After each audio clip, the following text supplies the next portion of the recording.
When I was 23, I had just broken up with my boyfriend and decided to move from my hometown to Houston. I just wanted a fresh start in a completely new place. It was around 3 a.m. when I was driving through a small, quiet town in Texas on my way there. The roads were empty, almost dead silent. I decided to stop for gas before continuing my trip. The station was open, but there was no one around except a single attendant inside the glass booth. While I was filling up my tank, I kept scrolling on my phone, trying to distract myself from how alone I felt. That's when I noticed a truck pulling in on the opposite side of the station. At first, I didn't think anything of it, but then I felt it. Someone was staring at me. I looked up. A man was standing near the truck, watching me without moving.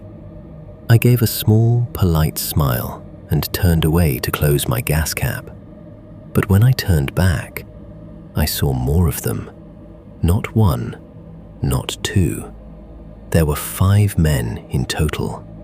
2 on one side, 3 on the other, just standing there, not talking, not moving, just watching me. Something about it felt wrong instantly. My instincts told me to leave. I quickly walked toward my car, trying to act normal.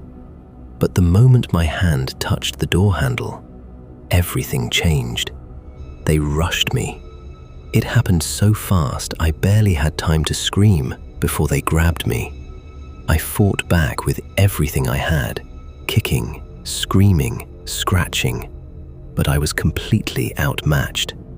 2 of them forced me into the truck, while the others blocked anyone from seeing. I remember hitting my head and feeling my body get dragged across the seat.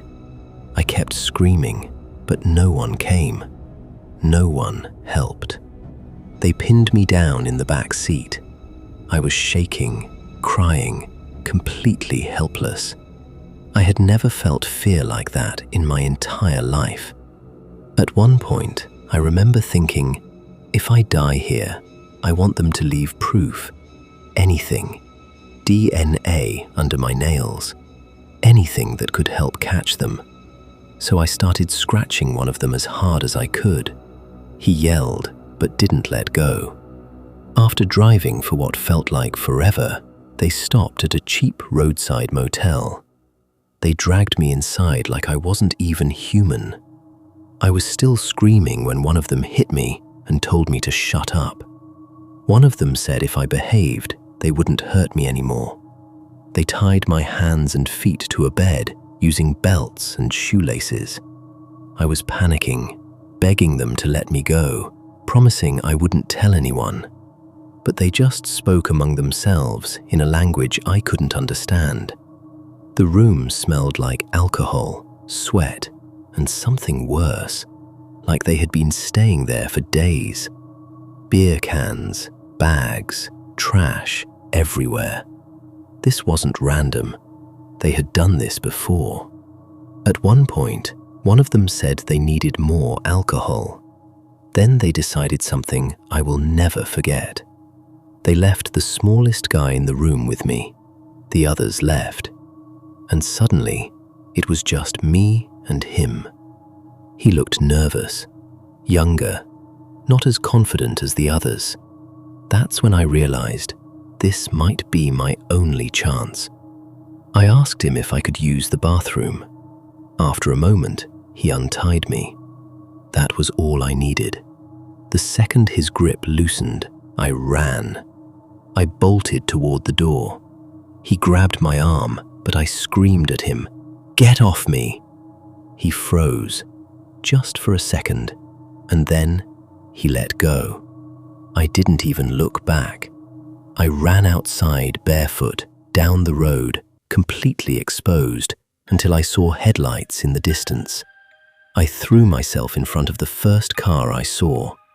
The driver was an older man, confused, angry, like I had just ruined his morning. But when I told him I had been kidnapped, his expression changed instantly. He drove me straight to the police station. From there, everything became a blur. Hospital clothes, statements, tests, questions I could barely answer. All I wanted was a shower. All I wanted was to go home, to hear my mum's voice. The police later found them that same day. They were all brothers. They claimed they were drunk, like it was supposed to explain everything. But it didn't. It never did. After that, I moved to another state. But even now, I still have nightmares about that night. I don't use my phone in public anymore. My boyfriend says I'm paranoid. Maybe I am. But I never want to feel that helpless again.